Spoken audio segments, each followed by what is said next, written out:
ओम नमः सिद्धम। ओम ह्रीं अर्हं णमो जिनाणम। पूज्यवर भगवान पूज्यपाद स्वामी ग्रंथराज स्टोपदेश के श्लोक नंबर 2 में स्पष्ट करते हैं कि यह जीव जिस भी कार्य की सिद्धि करना चाहता है उसमें दो मुख्य हेतु हैं। एक तो अंतरंग की उपादान शक्ति और दूसरा बाहर के सहायक निमित्त। जब भगवान ने इसका वर्णन किया तब शिष्य इस कथन को सुनकर कहता है, हे भगवान, यदि अच्छे द्रव्य क्षेत्र काल भाव रूप सामग्री के मिलने से ही आत्मा स्वस्वरूप को प्राप्त कर लेता है, तब फिर व्रत समिति आदि का पालन करना निष्फल निरर्थक हो जाएगा। भगवान, इसे अच्छा द्रव्य, अच्छा क्षेत्र, अच्छा काल, अच्छा भाव, अच्छी सामग्री यदि मिल जाए तो ये कार्य की सिद्धि कर लेता है, ऐसा आपने कहा। जब योग्य उपादान के मिलने पर कार्य की सिद्धि होती है तो फिर व्रती क्यों बना जाए? मुनि आदि बनने का क्या लाभ? व्रतों का परिपालन कर व्यर्थ में शरीर को कष्ट देने से क्या लाभ? बहुत सारे लोगों का ये प्रश्न रहता है मन में। उसका उत्तर भगवान पूज्यपाद देव आगे देते। देखते आचार्य उत्तर देते हुए बोले, हे वत्स, वत्स मतलब होता है शिष्य, जो तुमने यह शंका की है कि व्रतादिक का परिपालन निरर्थक हो जाएगा, सो बात नहीं है। कारण कि वे व्रतादिक नवीन शुभ कर्मों के बंध के कारण होने से तथा पूर्व उपार्जित पहले से इकट्ठे किए हुए अशुभ कर्मों के एक देश क्षय के कारण होने से सफल एवं सार्थक हैं। ये व्रतादिक कोई व्यर्थ वस्तु नहीं है, अपितु महान शातिशय पुण्य के आश्रयों में कारण है और पूर्व उपार्जित कर्म की निर्जरा का भी साधन है। इतना ही नहीं, किंतु व्रत संबंधी अनुराग लक्षण रूप शुभ उपयोग होने से पुण्य की उत्पत्ति होती है और वह पुण्य स्वर्गादिक पदों की प्राप्ति के लिए निमित्त कारण होता है। इसलिए भी व्रतादिक का आचरण सार्थक है।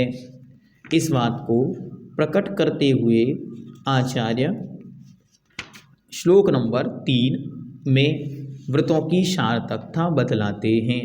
देखते, वरम व्रतहि पदम दैवम ना व्रतैर्वत नारकम छाया तपस्थयोर्भेदः प्रतिपाल यतोर्महान। पुनः देखें, वरम व्रतैः पदम दैवम नाव्रतैर्वत नारकम छाया तपस्थयोर्भेदः प्रतिपालयतोर्महान।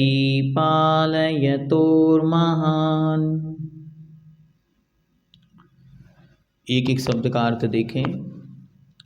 व्रतहि अर्थात व्रतों के द्वारा, दैवम पदम अर्थात देव पद पाना, वरम अच्छा है। व्रतों के द्वारा या व्रतों के निमित्त से देव पद को प्राप्त करना अच्छा है। किंतु अव्रत ही अव्रतों द्वारा, अव्रत मतलब पाप या व्रतों का नहीं होना, ऐसे अव्रत द्वारा नारकम नरक में उत्पन्न होना बत अहो। अर्थात पापों के द्वारा नरक में उत्पन्न होना ठीक नहीं, ये तो कष्टप्रद है, ना वरम अच्छा नहीं है। ही क्योंकि छाया आतप स्थयो, छाया अर्थात छाँव और आतप मतलब धूप में, स्थयो स्थित पुरुष के समान, प्रतिपालयतो प्रतीक्षारत पुरुषों में महान भेदः, महान अंतर है, बहुत भारी भेद है। एक छोटा और सुंदर सा उदाहरण लेकर आचार्य भगवंत इस विषय को हमारे सामने समझाने का प्रयास कर रहे हैं। उदाहरण क्या है? उदाहरण यह है कि दो व्यक्ति हैं और वे अपने मार्ग की ओर जा रहे हैं। मानो वे दोनों यहाँ से निकले और अब्दुल्लागंज की ओर जा रहे हैं। अब उन्हें यहाँ पे बड़ी भारी सर्दी या गर्मी का मौसम है और मेवाड़, मारवाड़ और ये सारा का सारा स्थान राजस्थान का बड़ी गर्मी पड़ रही है और उन्हें इसको पार करते हुए मध्य भारत की ओर जाना है। अब ये दोनों के दोनों अपने रास्ते में निकल गए। रास्ते में जैसे वो निकल रहे थे, तीसरे व्यक्ति ने कहा मैं भी चलता हूँ। अच्छा ठीक है, तुम भी चलो। और वे तीनों साथ में हो गए। तो तीन पथिक में से एक पथिक पीछे रह गया। अब एक किसी कारण से छूट गया, दो लोग आगे बढ़ गए। उसकी प्रतीक्षा में एक पथिक वृक्षादिक की छाया में बैठा है और एक माड़वाड़ की धूप में बैठा है। छाया में बैठने वाले को मानसिक और कायिक शांति मिलती है और धूप में बैठने वाले को अशांति मिलती है। अतः इन दोनों में महान अंतर है। उसी प्रकार अव्रतों के द्वारा उपार्जित पाप कर्म के उदय से नरक में जाकर दुख भोगने और व्रतों के द्वारा उपार्जित पुण्य के उदय से स्वर्ग में सुख भोगने वालों में महान अंतर है। कितने अद्भुत उदाहरण, हर एक उसमें एक नया उदाहरण भगवान बहुत सुंदर तरीके से देते। कितना अच्छा उदाहरण, कितना स्पष्ट उदाहरण है। जैसे हम मुक्ति की राह पर चल रहे हैं, हमें समझ में आ गया हमारा लक्ष्य क्या है। हमारा लक्ष्य है परमात्म पद, मुक्ति का पद प्राप्त करना है। ठीक है, अब उस पद में हमको पता चल गया कि अभी पंचम काल है और मोक्ष होता नहीं। क्या करना है? अभी प्रतीक्षा करनी है, रुकना है। कहाँ रुकोगे? एक तरफ तो व्रतों को प्राप्त करके और स्वर्ग में रुकना है, क्योंकि जब चौथा काल आएगा मुक्ति तब होगी। तो क्या करना? यहाँ से स्वर्ग में जाके ठहरना। उसके लिए क्या करना? व्रतों का आचरण करना। और दूसरा, अव्रतों के साथ यहाँ से मरण करके नरक आदि अशुभ गतियों में जाना। अब जो बुद्धिशाली होगा वो क्या करेगा? वो कहेगा अभी जल्दी से पहले व्रत धारण करो, क्योंकि जैसे व्रत धारण किया और स्वर्ग का रिजर्वेशन हो गया, देव पद पक्का, इंद्र पद पक्का। अब सम्यक तो सहित व्रतों का निर्दोष निरतिचार पालन हुआ, सो यहाँ से सीधा मुक्ति का रास्ता खुल गया। जब तक चौथा काल नहीं आएगा तब तक आराम से स्वर्गों में विश्राम करो और वहाँ से आकर मुक्ति की तैयारी के लिए नर भय क्या तहते चय नर जन्म नर भय हवे मुनि हवे शिव जावे। वहाँ से चय करके यहाँ आके मनुष्य गति प्राप्त करे, मनुष्य गति में मुनि बने और मुनि बनकर मोक्ष को प्राप्त करे। ये एक शॉर्ट एंड स्वीट रास्ता भगवान ने बतला दी कि ये मत सोचो कि मैं घड़ा बनने की सामर्थ्य वाला हूँ तो अभिमान से ग्रसित होकर और सबको छोड़कर कहे अब तो मैं स्वच्छंद प्रवृत्ति करूँगा। नहीं, अब हमें पता चल गया कि हम भगवान बनने वाले हैं तो क्या करो, व्रतों को जल्दी जल्दी धारण करो, व्रतों को जल्दी से धारण करके और स्वर्ग में अपना रिजर्वेशन करा लो। इससे क्या होगा, यहाँ व्रतों के पालन से पूर्व में उपार्जित कर्मों की निर्जरा होगी, वर्तमान में सातिशय पुण्य का बंध होगा, उसके निमित्त से शुभ गति का आश्रय होगा, शुभ आयु का बंध होगा और वहाँ देवायु भोग कर पुनः निर्वाण को प्राप्त कर लेंगे। अगर ऐसा नहीं किया तो कोई गारंटी नहीं अगला भाव क्या होगा, कहाँ जाना पड़े। अब जहाँ जाएगा तदनुसार प्रवृत्ति करेगा, तदनुसार वहाँ अटकना भटकना संभव है। फिर रास्ता रुक जाएगा, रास्ता अबाधित नहीं रहेगा, बाधित हो जाएगा।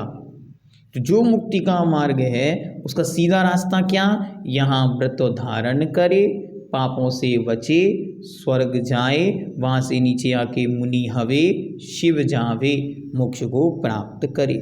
यही उत्कृष्ट मार्ग है। अहिंसा आदि अनुव्रत और महाव्रतों के द्वारा देव पद प्राप्त करना श्रेष्ठ है। अर्थात महाव्रत और अनुव्रतों का पालन शुभ कर्म जनित स्वर्गादिक अभ्युदय का कारण है।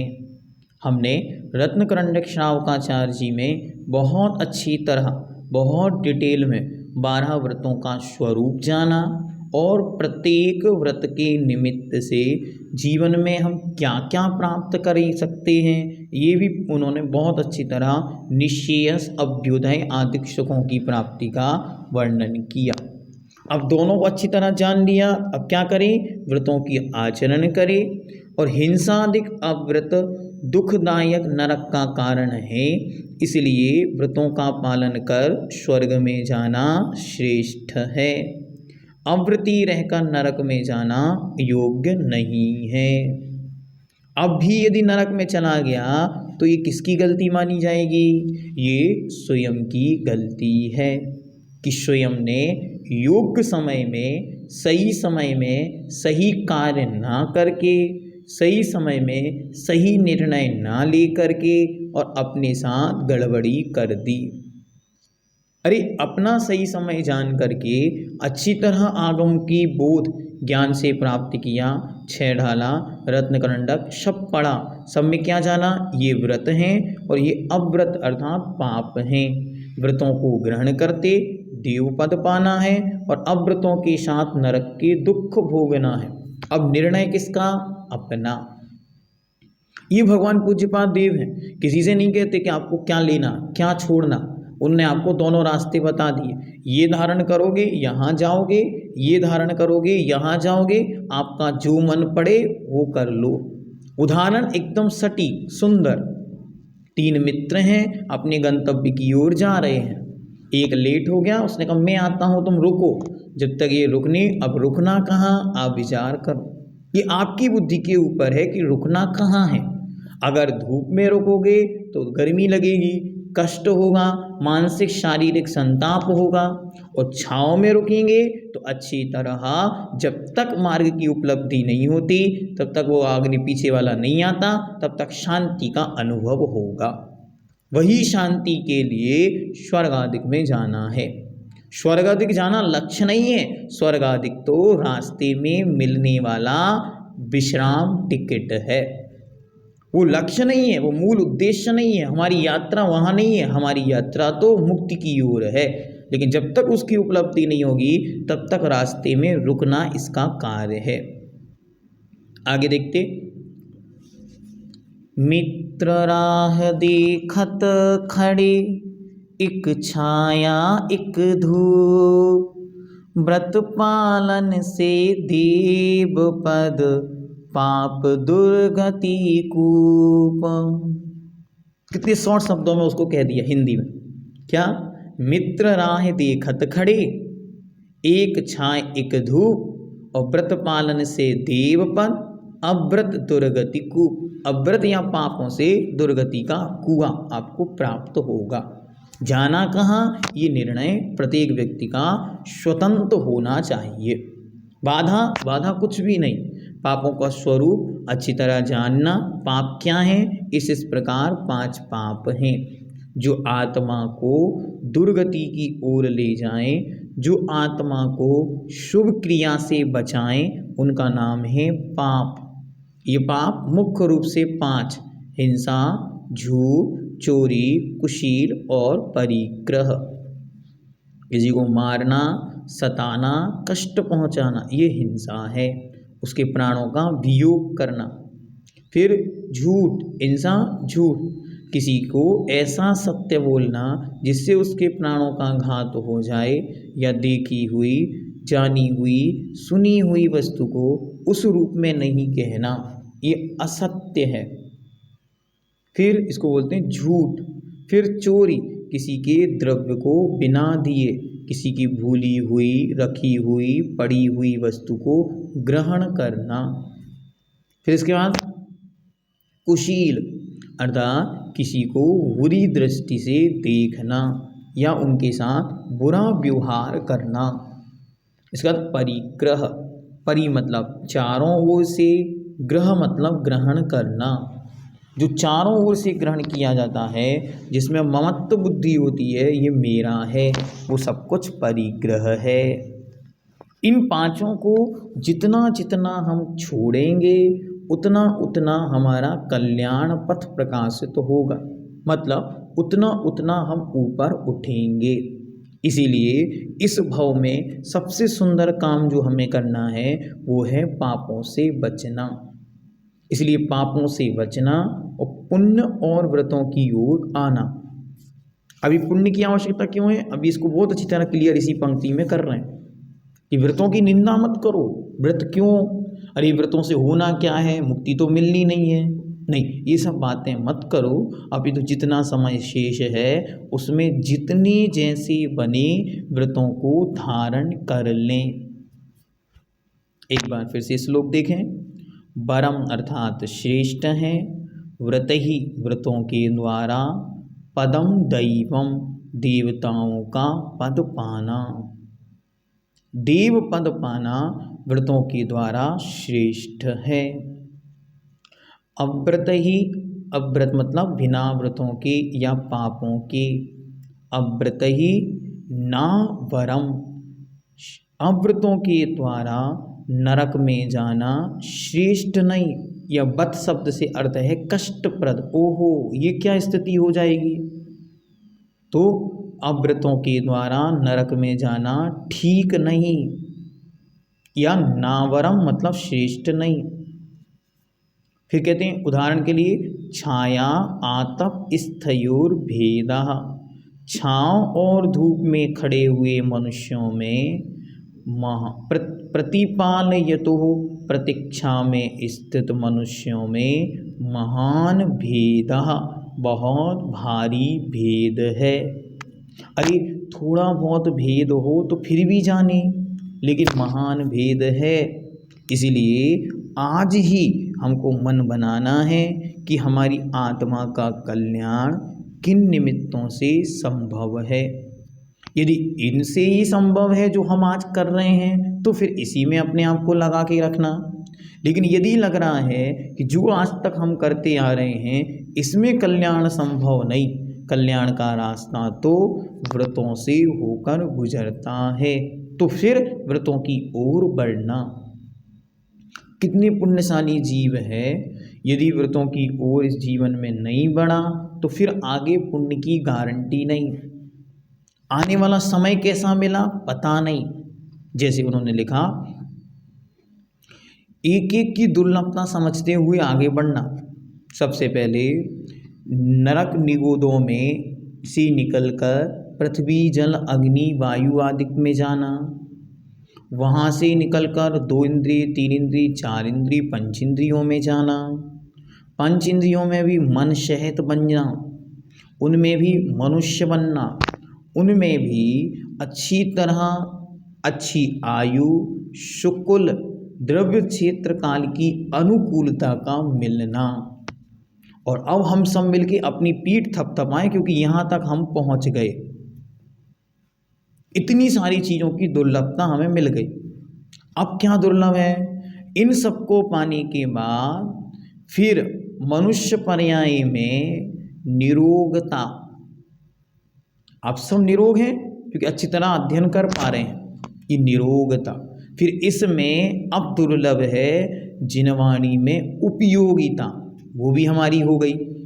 उसमें भी दुर्लभ है संयम, सम्यक तो पहले और फिर सम्यक के बाद दुर्लभ है संयम, चारित्र।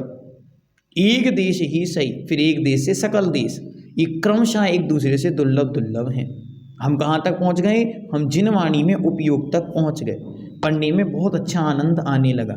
जिस दिन क्लास नहीं होती मन नहीं लगता, मतलब उपयोग अच्छी तरफ जा रहा है। लेकिन अब क्या करना? एक स्टेप आगे बढ़ना है, वो स्टेप है चारित्र की ओर बढ़ना। ठीक, तो हम सभी आचरण की ओर, चारित्र की ओर बढ़ें, ये इस श्लोक का अर्थ है कि नरकों में जाने से अच्छा स्वर्गों में जाना है, धूप में खड़े रहने से अच्छा छांव में बैठना है। महाराज ये बड़ा सुंदर उपदेश देते। देखो, जब बुरे दिन आए, परिस्थितियां विपरीत हों, संक्लेश हो, कष्ट है, बीमारी है, अन्य कोई परेशानी उपलब्ध हुई है, तो उस समय यहाँ वहाँ नहीं भटकना, उस समय धूप में नहीं जाना, उस समय धर्म की छांव में बैठ जाना। क्या कह रहे हैं भगवान? पूज्यपाद देव कह रहे हैं, जब कष्ट हो, दुख हो, तकलीफ हो, मनवांछित पूरा नहीं हो रहा हो, तो क्या करो? धर्म की छांव में जाके बैठ जाओ। उसे क्या बोला? शांति मिलेगी, और जब समय आएगा तब फल मिलेगा। अभी क्या? तत्कालीन शांति की उपलब्धि उस धर्म रूपी वृक्ष की छांव में होगी ही होगी। अव्रतों में, पापों में कष्ट है अभी भी और आगे भी, और वैसे ही व्रतों में सुख है, शांति है अभी भी और आगे भी। तो फिर कहाँ जाना? व्रतों की ओर जाना। अपना अपना मन बनाए और अपने आप को मजबूत बनाए। अणुव्रतों का भी अभ्यास लें, पर अभ्यास के रूप में व्रतों का भाव मनस अवश्य बनाए। जितना जितना पापों से निर्वृत्ति, उतनी उतनी शुभ में प्रवृत्ति, उतना उतना चारित्र। जितनी जितनी राग द्वेष की निर्वृत्ति, उतना उतना चारित्र। बढ़ना है और यह करना, यही मार्ग है। इसके अलावा अन्य कोई मार्ग नहीं होता, बिना व्रतों के कोई मार्ग नहीं। इसी को अच्छी तरह जानना, और पूज्यपाद देव महाराज की बात यही रखना कि व्रतों की सार्थकता है। प्रश्नकर्ता ने क्या प्रश्न पूछा था? भगवान व्रतों की क्या सार्थकता है?